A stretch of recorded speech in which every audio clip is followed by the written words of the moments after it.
Guys, this is Tejaspriya official. అందరూ ఎలా ఉన్నారు? మేమైతే బాగున్నాం. సో నేనైతే నా ఫేవరెట్ మోమోస్ తినడానికి మా హస్బెండ్ అండ్ మమ్మీ అండ్ తమ్ముడితో అయితే వెళ్ళా. ఎప్పుడు తిన్ను, బట్ ఎప్పుడు రేర్గా అయితే నాకు తినాలనిపిస్తుంది. సో డెఫినెట్లీ తినాలనిపించినప్పుడు అయితే పక్కగా తీసుకెళ్తారనమాట. అండ్ ఓన్లీ మోమోస్ తినడానికి కాదు, ఇలా బయట చిన్న వర్క్స్ ఉండేవి. సో ఆ వర్క్స్ కూడా కంప్లీట్ చేసుకోవడానికి వెళ్ళాము. అండ్ ఫుల్ కోల్డ్ అనమాట మా అందరికీ కూడా. సో మంచిగా చికెన్ సూప్ అయితే తీసుకున్నాం. ఇదంతా బీచ్ రోడ్ సైడే ఉంటుందన్నమాట. చికెన్ సూప్ నేను ఓన్లీ సూప్ మాత్రమే తాగుతాను. చికెన్ అంతా మా తమ్ముడు అండ్ తేజకి ఇచ్చేస్తాను. తేజ అయితే అసలు సూప్ చల్లగా అయిపోయి తాగుతారు, అసలు ఇంకెందుకు తాగుతున్నాను కూడా అడుగుతాను అనమాట. బికాస్ సూప్ వేడివేడిగా తాగితేనే దాని ఎఫెక్ట్ బాగుంటుంది అని చెప్పి. కానీ ఇంకా ఎంత చెప్పినా తేజ అయితే వినరు. చల్లగా అయిపోయాక సూప్ అనేది తాగుతారు.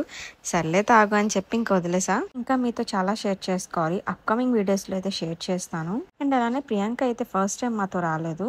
అండ్ అలానే ఈ వీడియో అయితే ఓల్డ్ వీడియో. ఇంకా మా ఛానల్ ఎవరైతే సబ్స్క్రైబ్ చేసుకోలేదో please to subscribe. Bye bye.